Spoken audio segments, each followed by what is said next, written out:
नमस्कार, मैं मनीष स्वागत करता हूं आपको अपने इस यूट्यूब चैनल पे। दोस्तों, आपके ऑब्जेक्शन रेज के जो लिंक है वो खुल गए हैं।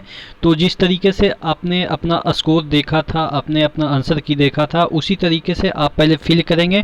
और फिल करेंगे तो पहले यहाँ पे कैंडिडेट रिस्पांस का ऑप्शन सिर्फ आता था, ये वाला तो रहेगा ही, एक ऑप्शन और आ जाएगा ऑब्जेक्शन का, यहाँ पे ऑप्शन आपके आ जाएंगे। तो यहाँ पे आपको इस तरीके से इस पर क्लिक करना है और यहाँ पे आपको क्लिक हेयर टू रेज जो भी ऑब्जेक्शन है वो भी रेज करने के लिए, वो वाला रेज करने के लिए यहाँ पे आपको क्लिक करना है।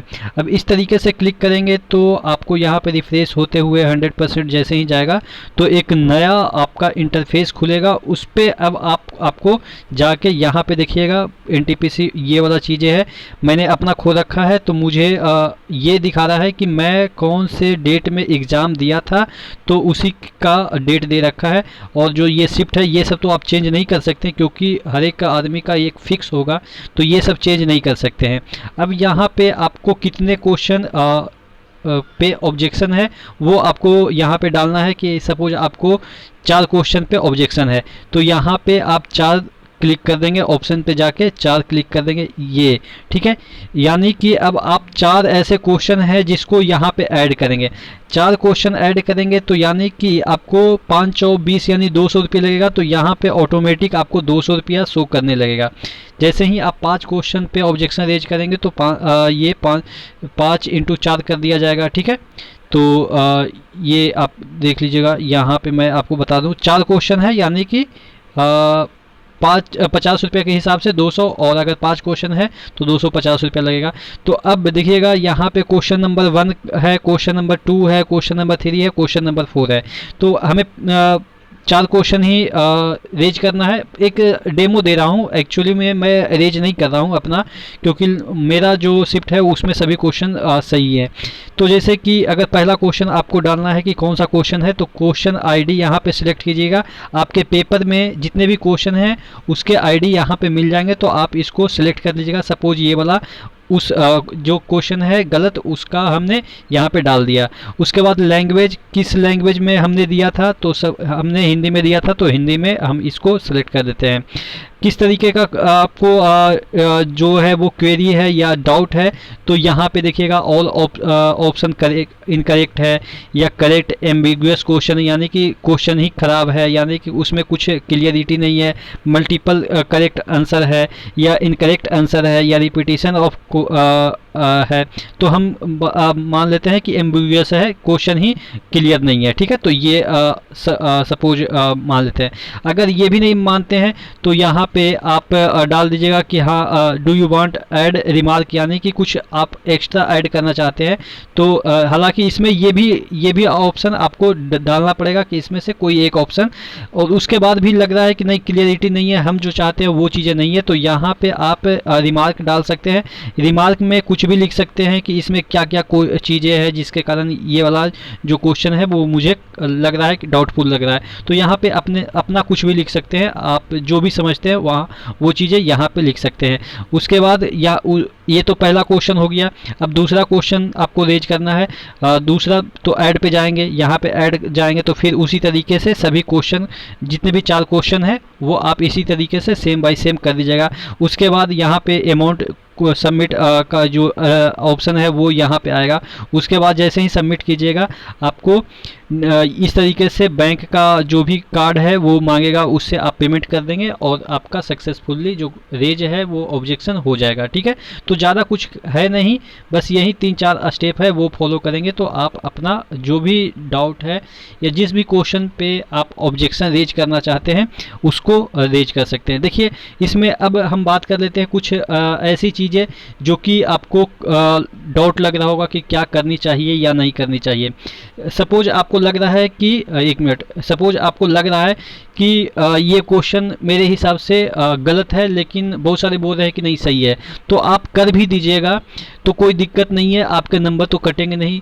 ज़्यादा से ज़्यादा होगा कि एक क्वेश्चन का 50 रुपया आपका चला जाएगा, ठीक है, तो रेज कर दीजिएगा, कोई फर्क नहीं पड़ता, क्योंकि इतना खर्चा किए हैं, मन में संतुष्टि मिल जाएगी कि हमने कर दिया है, अब सही है तो सही है, नहीं है तो नहीं है। ठीक है, तो इस तरीके से क्वेश्चन का जो ऑब्जेक्शन है वो रेज करने में कोई हर्ज नहीं है।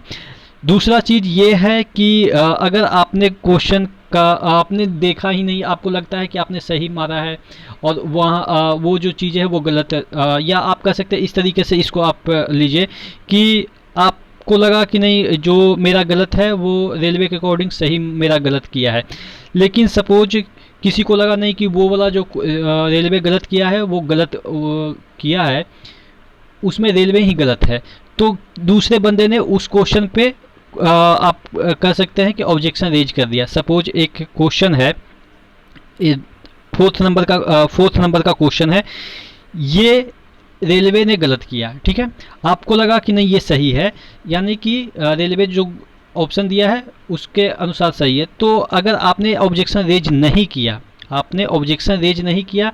और किसी अन्य बंदा ने ऑब्जेक्शन रेज कर दिया, तो ये जब सही इस ऑप्शन को किया जाएगा, अगर रेलवे खुद की गलती मानती है कि नहीं ये वाला क्वेश्चन ही गलत था, तो क्या हमने ऑब्जेक्शन नहीं किया तो क्या हमें नंबर मिलेगा? ये बहुत बार डाउट आता है, क्योंकि हमने तो किया नहीं, दूसरे बंदे ने किया, लेकिन वही क्वेश्चन मेरे पेपर में भी था और मैंने ऑब्जेक्शन रेज नहीं किया, तो इसका मतलब ये हुआ कि उस बंदे को तो पैसा भी लौट जाएगा और उसका नंबर भी बढ़ेगा, साथ ही साथ जिस पेपर में वो क्वेश्चन आया होगा सभी का नंबर बढ़ेगा, या जो भी चीज़ें उस पर एक्शन ली जाएगी सभी के लिए लिया जाएगा।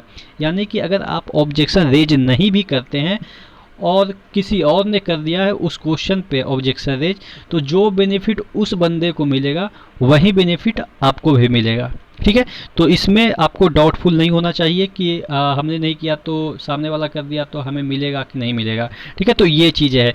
उसके बाद ये है कि जो आपका ये ऑब्जेक्शन रेज करने का जो चीज़ें है वो कुछ ही दिन चलेंगे, ज़्यादा दिन तक इसको टाइम नहीं दिया है। इसके बाद आपके कोई भी ऑब्जेक्शन रेज के लिए पोर्टल खुलेगा ही नहीं, जैसा कि उन्होंने नोटिस में कह दिया है। तो आप जितना जल्दी से हो सके, आपको लगता है कि आप श्योर हैं कि आप सही किए हैं, तो आप कर दीजिए ऑब्जेक्शन रेज, क्योंकि इसमें ज़्यादा से ज़्यादा आपके 50 रुपया जाएंगे, कुछ निगेटिव इम्पैक्ट नहीं पड़ेगा।